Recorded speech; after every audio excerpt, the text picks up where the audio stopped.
For the first time since 1989, Duke football has a top 10 win. Wow! We're going to talk about it all on today's episode of Locked On Blue Devils. Hi, everybody. Dick Vitale. Hey, make sure you listen, man, to Locked On Blue Devils with J.J. Jackson. He's awesome, baby. You are Locked On Blue Devils, your daily podcast on the Duke Blue Devils, part of the Locked On Podcast Network, your team every day.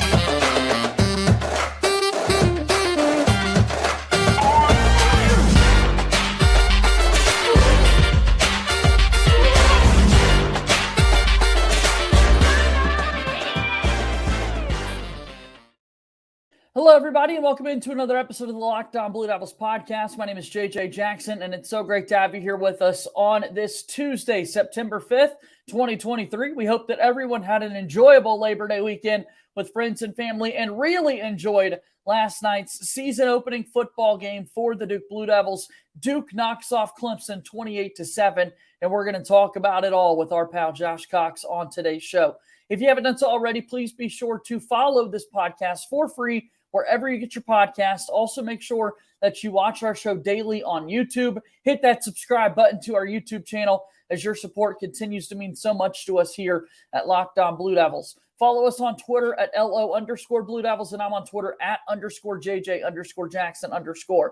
Without further ado, let me bring on my good pal, the aforementioned Josh Cox from Duke Football Talks Section 17 podcast, who was in attendance last night at Wallace Wade Stadium, and what will be a night that so many Duke fans will remember forever. I'm speechless. I don't know what to say. I can barely talk. Excuse me. Hold on. Absolutely. I mean, it's so exciting, the win that Duke was able to get by 3 scores over Clemson. Yeah, man. I would have never guessed 3 scores. In complete control of the game, the defense, Santucci's first game as a defensive coordinator, simply incredible. Simply incredible, JJ.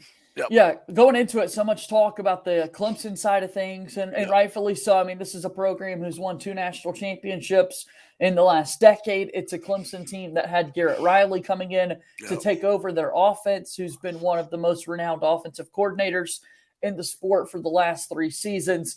And yet we walk away talking about Tyler Santucci's defensive game plan and just Duke's ability to make forced turnovers there inside the red zone and create those big play opportunities, walking away with their first win against an AP top 10 opponent since 1989. Yeah, certainly. I mean, Clemson turns the ball over inside the 10-yard line twice. Once was a legit Anthony Nelson hit on Maffa. The other one was the snap that Klubnik and got confused on or whatever. But those were awesome, opportunistic defense. But then you look at, Duke made mistakes. Jalen Calhoun muffed the punt. Jock Westmore fumbles. So Duke did not play perfect and still kept that gas pedal on. And then, as the game progressed, it just got more and more obvious that Duke was going to win. Yeah, I mean, what a big win it is, and we'll be able to talk about what it means for this team moving forward. Of course, a lot of people talking about Duke football today, which is something that we're not used to nationally, at least, with a lot of people wanting to know what in the world's going on there in Durham with their football program. So let's continue to unpack the game. Let's take a look at how it unfolded. We talked about kind of the first opening minutes of the football game. Duke's offense is able to put together a drive pretty early, and Duke all of a sudden is able to put a couple of field goal drives up there on the board, whereas Clemson's kicking game was not up to speed. Before we get into some of the offensive and defensive performances, just a word on the special teams and how it kind of decided this game. I mean, not a perfect game on either side on special teams, but Duke got their hand on 2 different field goals. And then another turnover, some really good. Porter Wilson punting the football, especially the second half.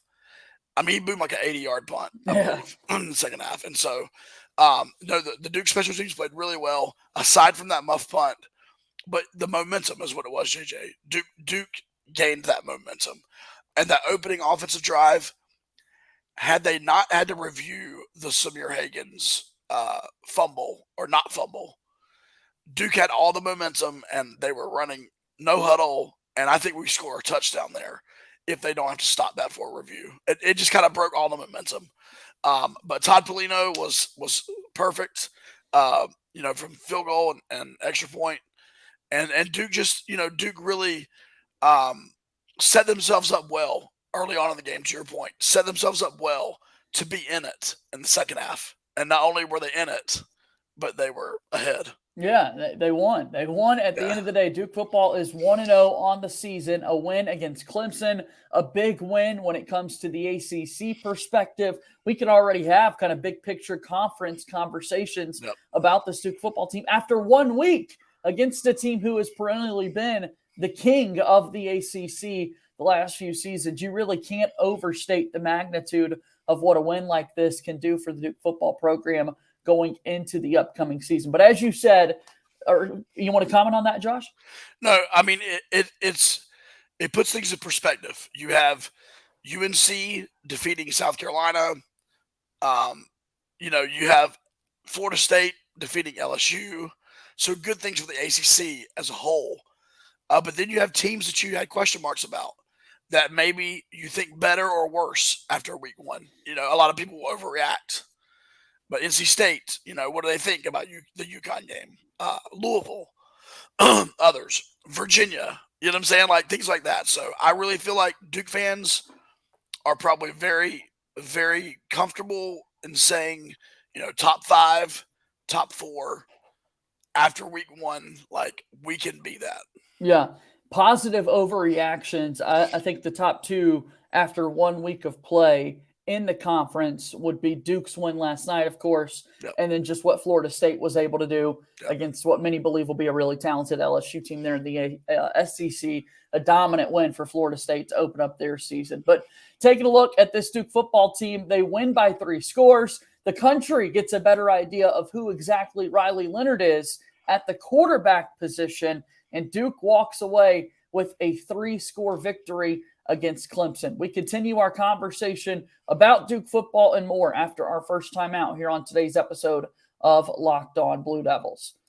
Locked On Blue Devils here today is brought to you by our friends over at Birddogs. I talk about them all the time, but my Birddogs make me look good. I'm happy to say that, and they will make you look good as well. Birddogs stretch khaki shorts are designed to fit slimmer through the thigh and legs, giving you a truly sculpted look. Birddog shorts do the exact same thing as Lululemon, but fit way better. They fit way better than regular shorts that are made of stiff, restricting cotton. They fix the issue by inventing cloud knit fabric that looks just like khaki, but stretches so you get a way slimmer fit without having to sacrifice movement. They also use an anti-stink sweat wicking fabric that keeps you cool and dry all day long. For your Birddog order, make sure you go check out birddogs.com/lockedoncollege and enter promo code LOCKEDONCollege at checkout for a free Birddogs water bottle with your order. That's birddogs.com/lockedoncollege for a free water bottle at checkout. You don't want to take your Birddogs off. We promise you that. Birddogs, a proud sponsor of Locked On Blue Devils.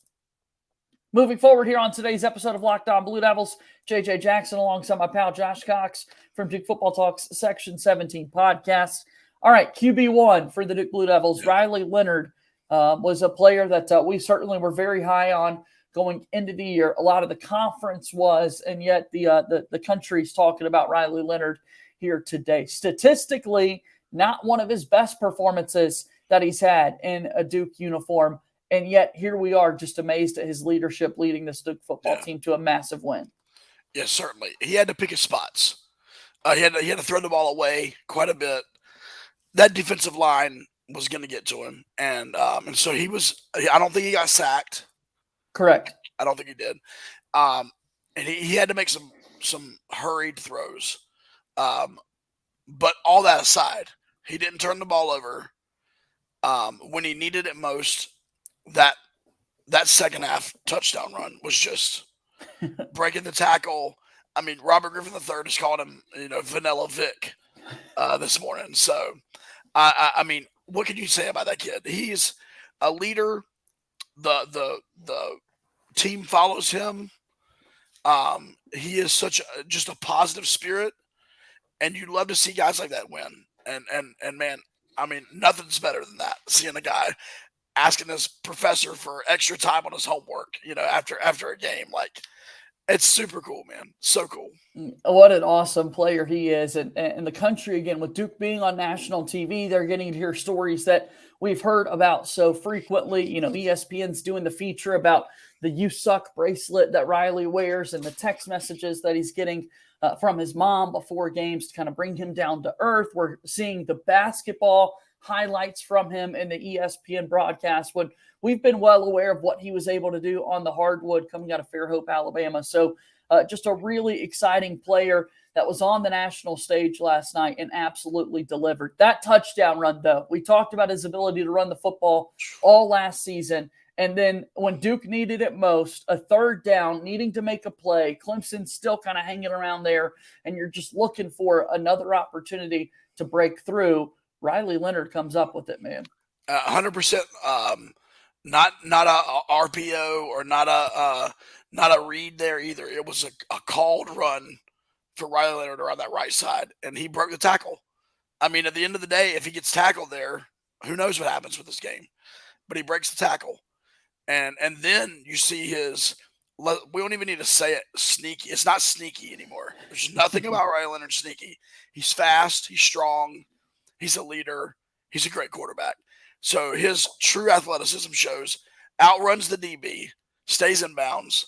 Yeah, I mean, and then goes back to work, man. Like, he didn't even overly celebrate. Goes back to work. So, a cool thing about his bracelet, the photo ESPN used last night on the broadcast was from Section 17 podcast. I love it was that. Our photo. They reached out and asked for a photo. So, yeah, pretty cool. That's terrific. We love that. We absolutely love that. Do make sure you go check out the Section 17 podcast with you and the gang. Josh Cox here joining us today on Locked On Blue Devils, talking about Riley Leonard's performance. And again, statistically, you look at the numbers, the passing percentage is not where you would like for it to be moving forward throughout the duration of the season. But give credit once again to that Clemson defensive front. I mean, they absolutely were getting after the quarterback.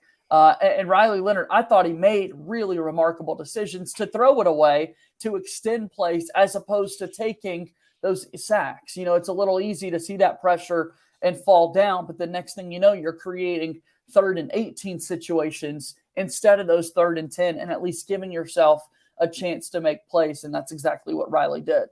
Yeah, I mean, look, that defensive front is incredible. We know that. Multiple 5-stars on there. Was Peter Woods or somebody, I think his name is? Yes, absolutely. Top 5 recruit in the country coming in this year, and it's just incredible. And so, yeah, that was a formidable opponent. Maybe Florida State, obviously, with that front. I think that's the only other one. I mean, including Notre Dame. I think this is the best front that we'll see. And like I said, it's going to speed him up a little bit. He's going to have to maybe make some throws that he would not typically make. And they result in incompletions. But look, next week we're going to see him get back into form. Lafayette, UConn, Northwestern, that type of stuff. You're going to see Riley get really dialed in. And then the question becomes, with a performance like he had tonight, when do the accolades start? When do they really start talking? He's a dark horse in everything right now. Dark horse ACC Player of the Year. Dark horse Offensive Player of the Year. Dark horse, for a couple people, Heisman. But when does that start to be like, oh, no, this guy is actually really in the conversation?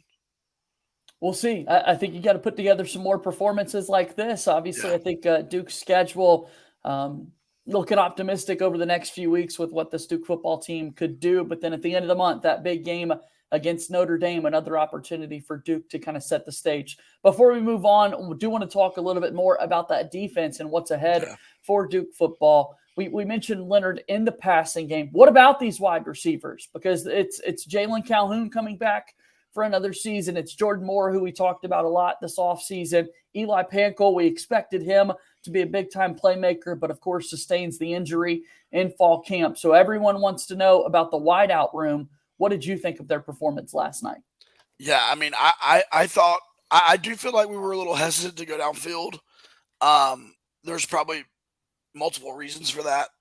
At the end of the day, especially the first half, that first drive, man, the guys were solid. And that's what I think about last night. They were solid. A couple of drops, a couple of mistakes, but they were solid. And here's what I love. They belonged on the field, and they could get by their men. We were not crazy, but we were creating enough separation for Riley to complete some passes. And so, I mean, they're going to do nothing but get better. They're not going to get taller, unfortunately, but they are going to get better. And I think by the end of the season, this is going to be an incredible room. Yeah. The two longest pass plays of the day for Duke football, however, was to the running backs, to Jacquez Moore and Jordan Waters. Both had over 25-plus yards on a single reception. If you could factor them in like that, some of those wheel routes continue to remain undefeated. We'll see the wide receivers continue to take that step forward. But in the passing game, that was really excellent to see the running backs come up and make some big plays. You're right. The Jordan Waters one was like, I think Riley was on his like fourth really quick read and just gunned it to him. And like the second half, it was a really big play at a really big time. So you're exactly right. And then Nikki with the opening drive, 16-yard catch, another one tight end. So, it was a team effort for sure.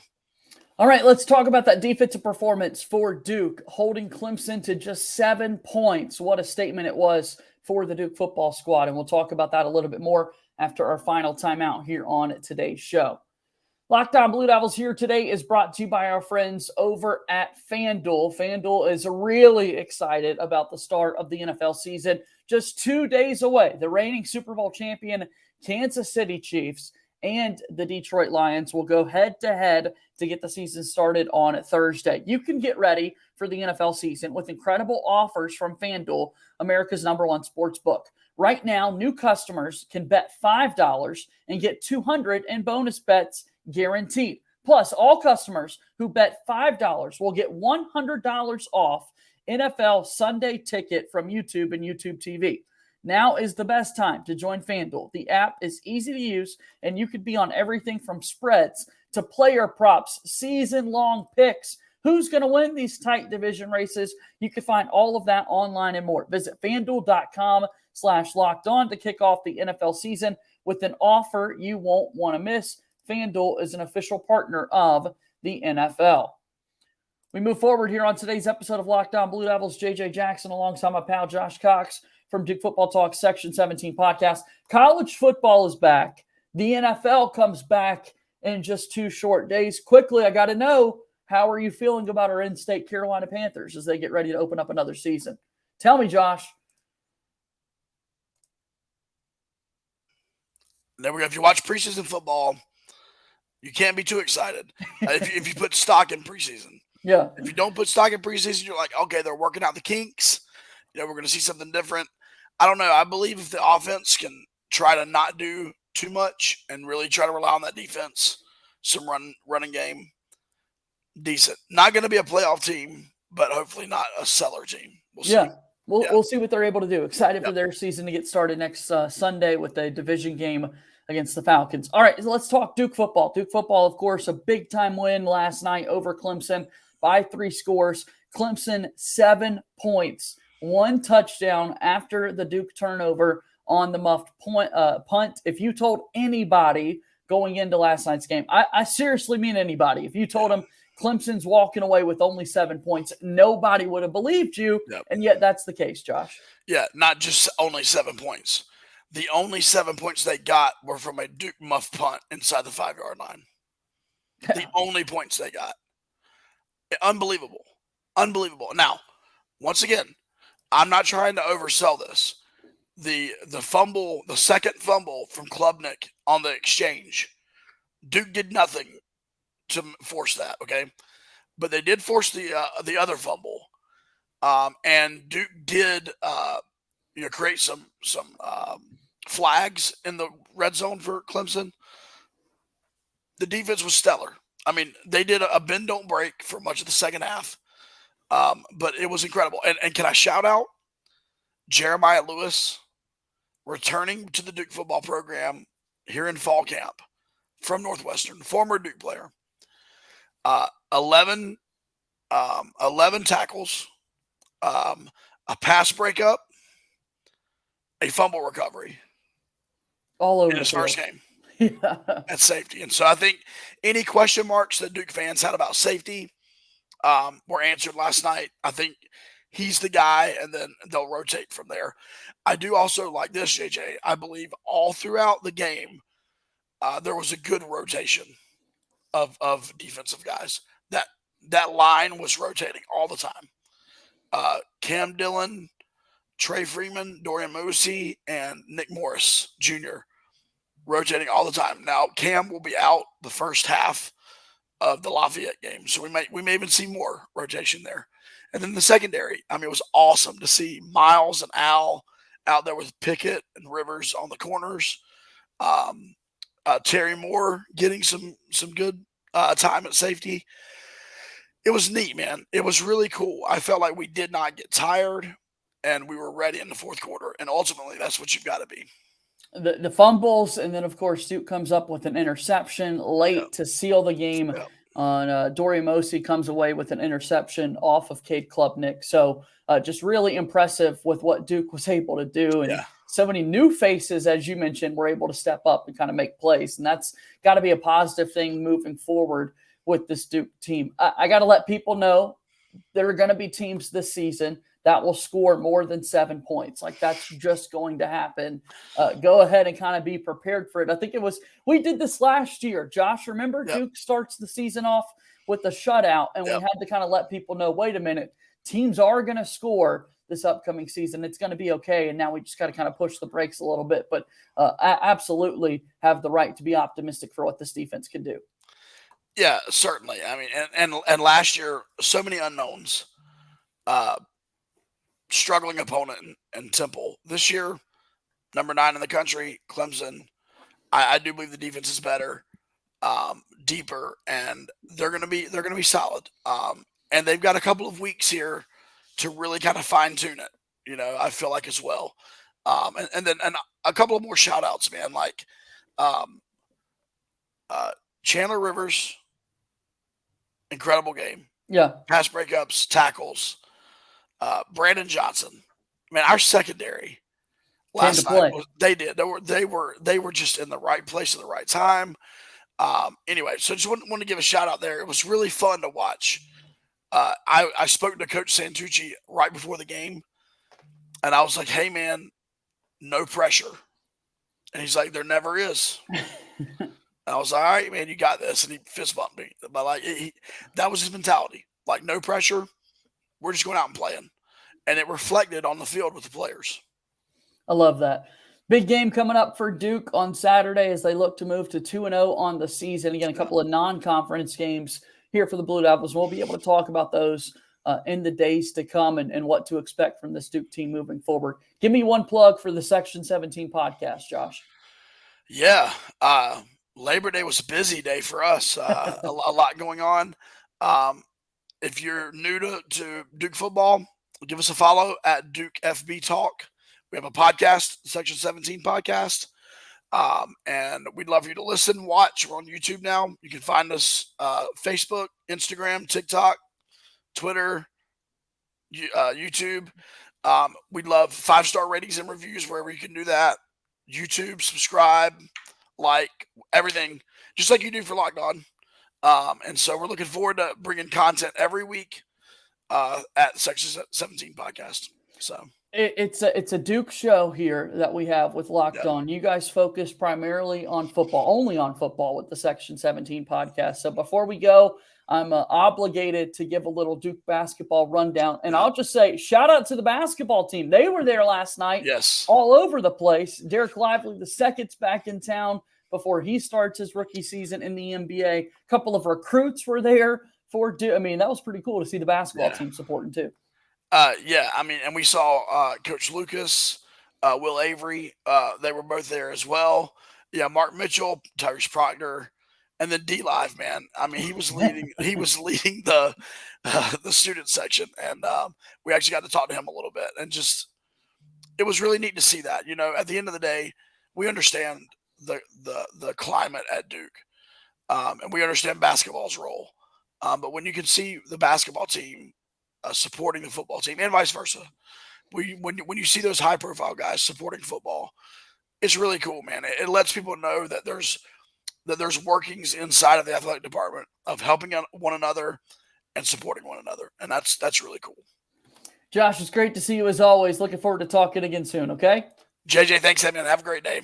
That's Josh Cox from Duke Football Talk Section 17 podcast joining us here on today's episode of Locked On Blue Devils. That'll do it for our program today. Please be sure to go and follow us on Twitter at LO_Blue Devils. Like this video, subscribe to our YouTube channel, leave us a 5-star rating and written review on the Apple Podcast platform. That'll do it for today's show. As always, go Duke. I'll talk to you tomorrow. My name is JJ Jackson. Thank you and good day.